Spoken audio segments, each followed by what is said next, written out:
Assalamualaikum warahmatullahi wabarakatuh.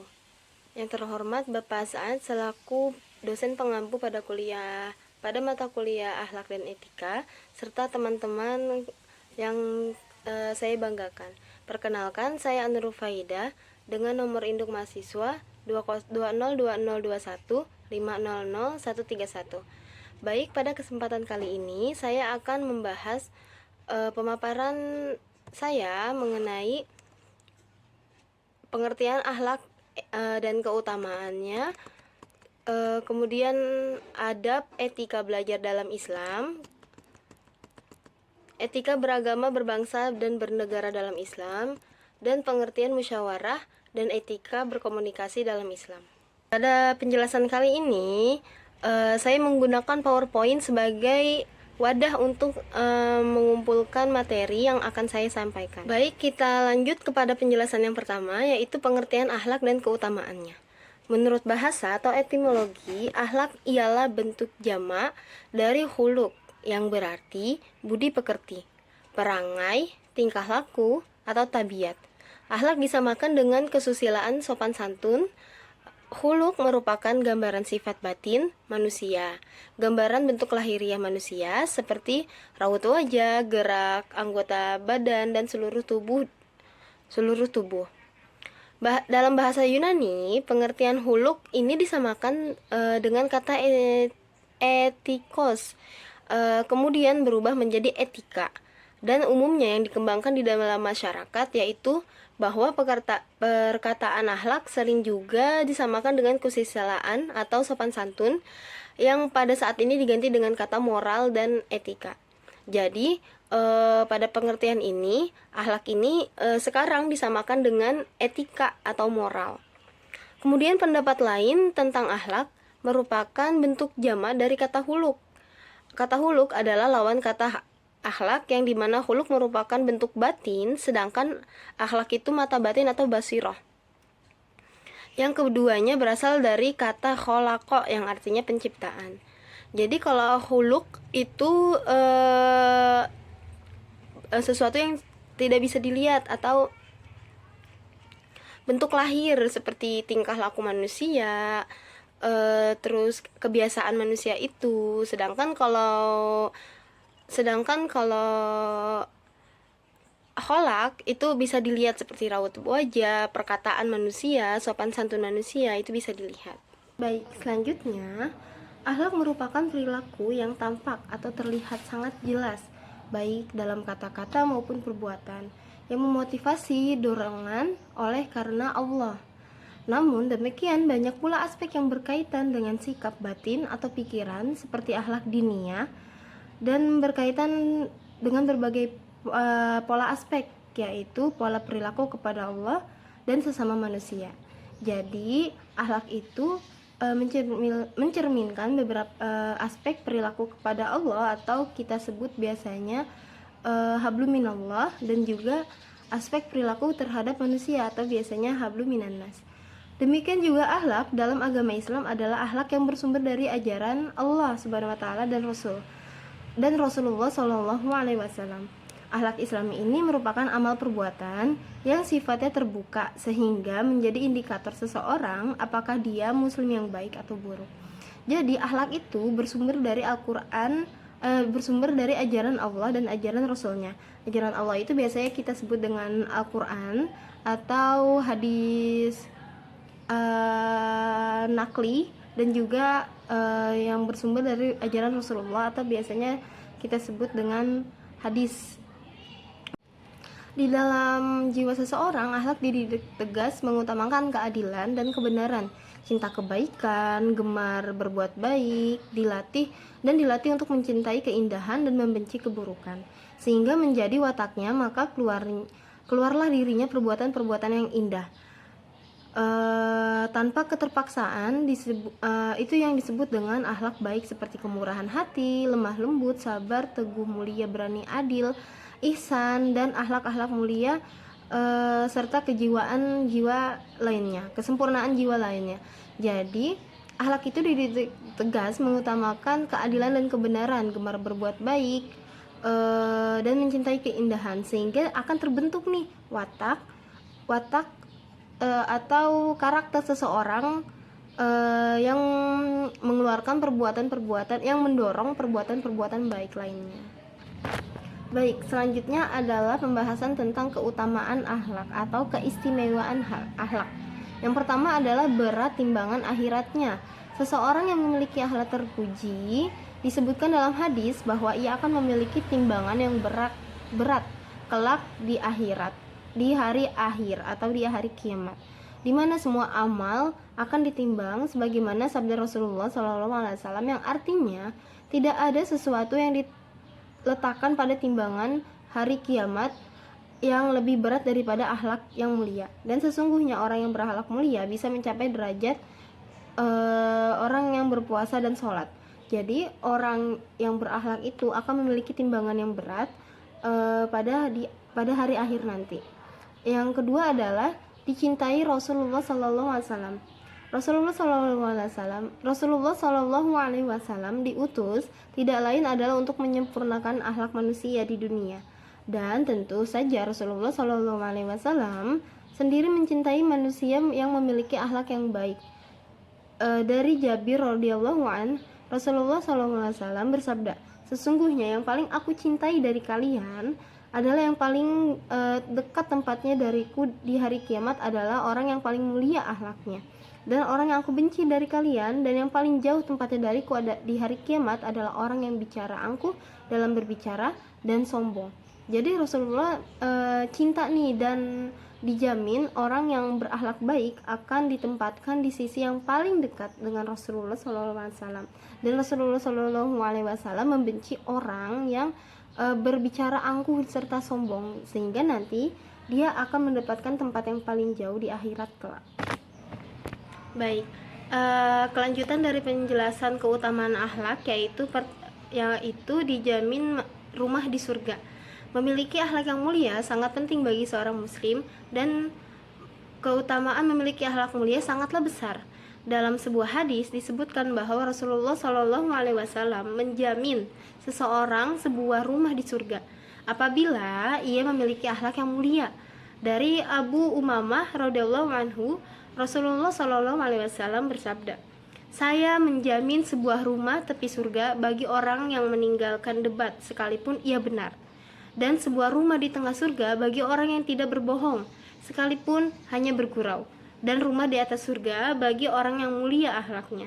Jadi di sini ada 3 poin, yaitu orang yang meninggalkan debat, orang yang tidak berbohong, dan orang yang memiliki akhlak yang baik akan dijamin rumah dengan posisi masing-masing di surga. Penjelasan berikutnya ialah mengenai adab atau etika belajar dalam Islam. Dalam agama Islam, perbuatan baik dan buruk manusia lebih dikenal dengan istilah akhlak, bukan etika. Padahal seringkali akhlak dan etika dianggap sama, padahal keduanya berbeda.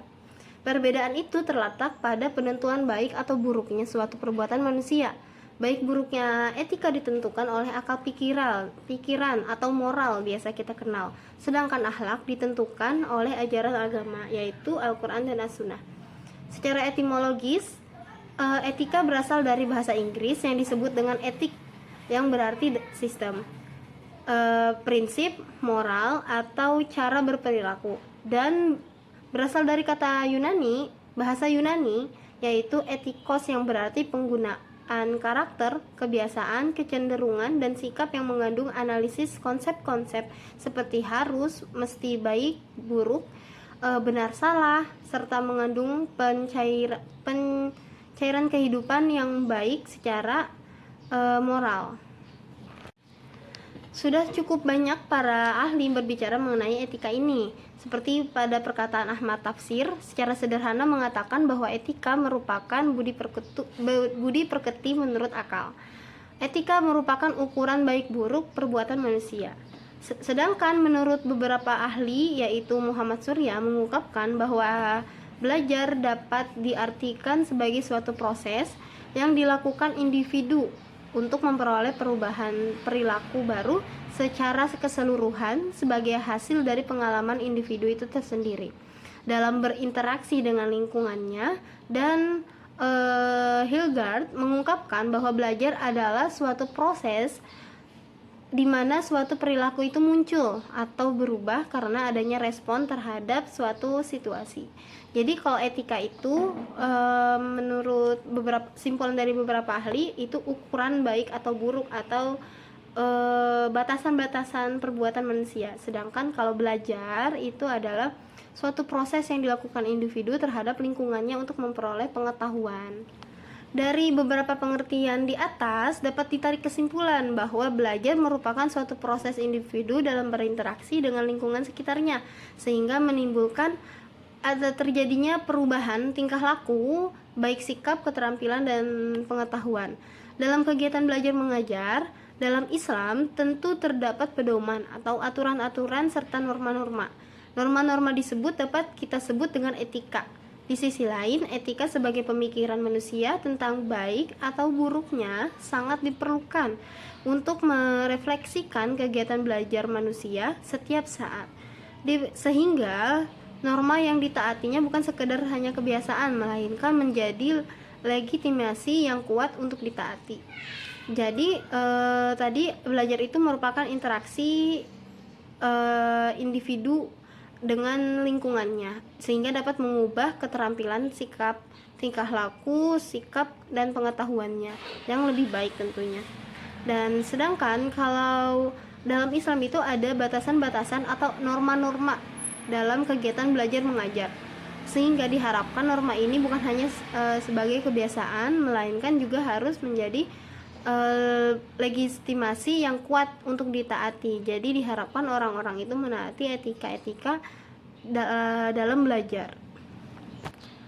Seseorang yang mau belajar terlebih dahulu harus membersihkan jiwanya dari segala bentuk akhlak tercela. Dalam proses belajar mengajar, seseorang harus mempersiapkan pikiran dan juga seluruh aspek-aspek yang turut membantu dalam proses masuknya ilmu ke dalam seseorang tersebut. Seorang murid harus menghilangkan sifat terburu-buru dalam mendapatkan ilmu pengetahuan. Terus juga harus konsisten dan sabar juga merupakan hal yang tidak bisa dilepaskan bagi pelajar.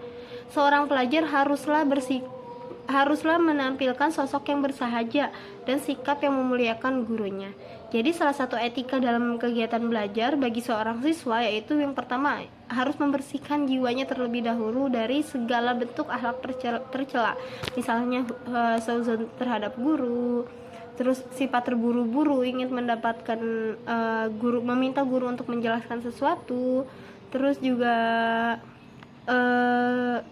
harus bersabar dan konsisten terhadap belajar ini biar ilmunya itu bisa masuk kepada daripada seorang siswanya itu. Sedangkan menurut Imam Nabawi bahwa seorang murid haruslah yang pertama hendaklah peserta didik menjauhi hal-hal yang menyibukkan kecuali karena kebutuhan.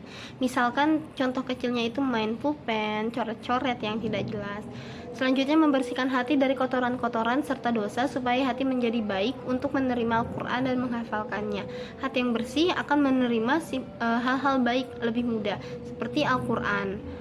Hendaklah peserta didik bersikap tawadu terhadap pendidiknya atau guru, meskipun pendidiknya lebih muda darinya, kurang tersohor, lebih rendah nasabnya, dan hendaklah peserta didik bersikap tawadu terhadap ilmu pengetahuan, karena dengan sifat tersebut peserta didik akan mendapatkan ilmu. Jadi harus hormat terhadap guru, meskipun guru itu memiliki kedudukan yang lebih tinggi seperti usia, nasabnya, tidak kurang tersohor, tetap harus tawadu terhadap guru. Baik, pembahasan selanjutnya ialah tentang etika beragama, berbangsa, dan bernegara dalam Islam. Islam adalah agama yang diturunkan oleh Allah Subhanahu wa taala perantara Nabi Muhammad SAW sebagai utusannya, dan beliau ditunjuk sebagai petunjuk bagi umat manusia. Agama Islam ini hadir di tengah umat karena ajaran-ajarannya yang bersifat universal. Islam mengatur segala bentuk aspek kehidupan, yaitu makro maupun mikro. Bersifat mikro contohnya etika dalam belajar, etika makan, dan lain-lainnya.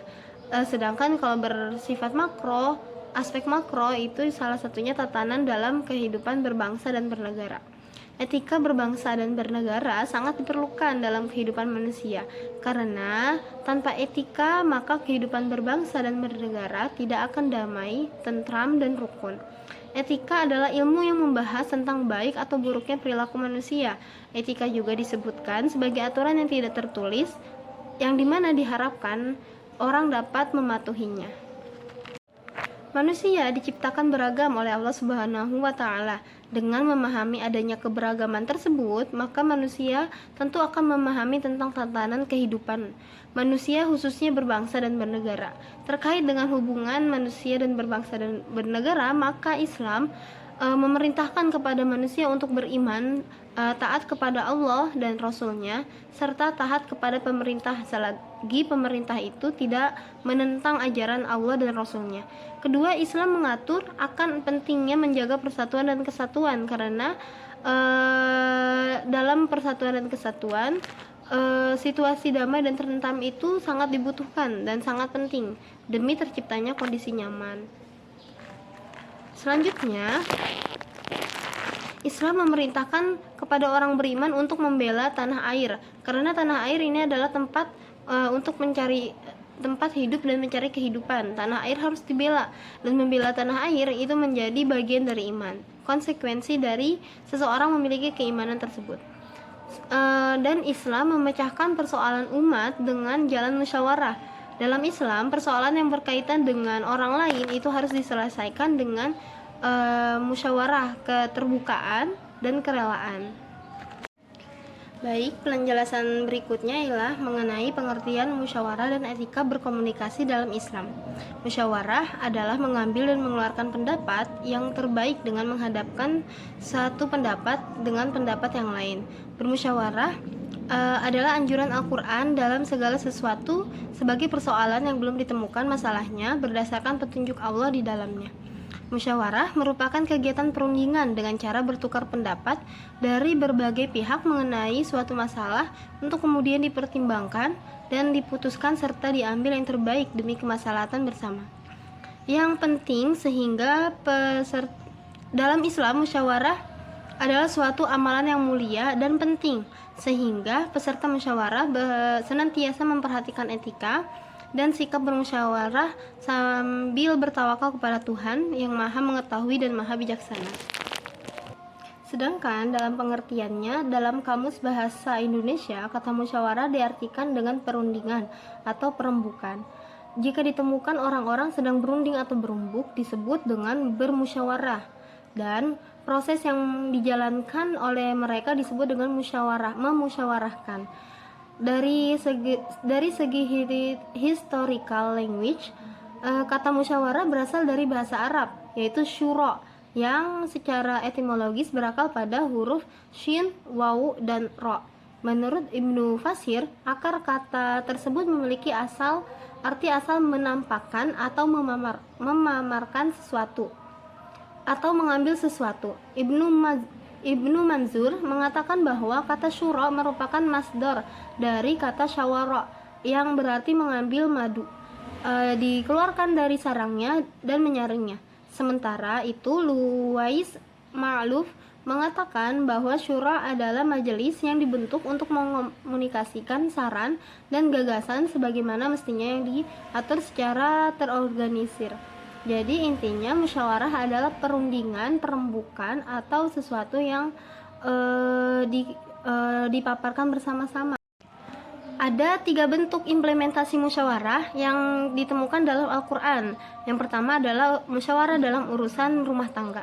Pengenaan terhadap urgensi ini terdapat dalam Quran Surah Al-Baqarah ayat 233. Yaitu ayat ini membicarakan tentang hubungan suami istri pada saat mengambil keputusan melalui musyawarah yang berkaitan dengan kehidupan rumah tangga dan persoalan anak-anak mereka seperti pemberian nafkah, pakaian, dan menyusui anak.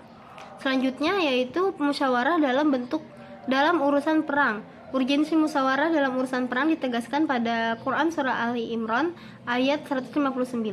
Meski secara tekstual ayat ini ditunjukkan kepada Rasulullah SAW pada kejadian perang Uhud, untuk memusyawarahkan persoalan-persoalan tertentu dengan para sahabat dan anggota masyarakatnya. Namun ayat tersebut memerintahkan kepada seluruh umat Islam, khususnya kepada setiap pemimpin agar bermusyawarah kepada bawahannya, yaitu implementasi yang ditemukan dalam Al-Quran, yaitu musyawarah dalam urusan keagamaan. Bermusyawarah dalam urusan keagamaan tampaknya juga penting, sebagaimana dalam Quran surat Asy-Syura ayat 38. Ayat ini turun sebagai pujian kepada kelompok Muslim Madinah atau kaum Ansor yang bersedia membela Rasulullah SAW dan menyepakati hal tersebut melalui musyawarah yang dilaksanakan di rumah Abu Ayyub Al-Ansari. Meski demikian, kandungan ini berlaku umum, mencakup setiap kelompok yang bermusyawarah. Pesan yang dapat ditangkap dalam ayat ini bahwa musyawarah berjalan beriringan dengan ketiga pilar keimanan, yaitu ketaatan kepada Allah, ketaatan terhadap perintah Allah, mendirikan sholat, berinfak di jalan Allah. Dengan demikian, ayat tersebut menunjukkan bahwa musyawarah merupakan kewajiban dasar perintah yang sama. Baik teman-teman, sekian penjelasan dari saya mengenai akhlak dan keutamaannya, adab atau etika belajar dalam Islam, etika beragama, berbangsa, dan bernegara dalam Islam, serta pengertian musyawarah dan etika berkomunikasi dalam Islam. Semoga penjelasan dari saya dapat dipahami dengan baik dan dapat memberi manfaat kepada kalian para pendengar. Sekian penjelasan dari saya, kurang lebihnya mohon maaf. Wassalamualaikum warahmatullahi wabarakatuh.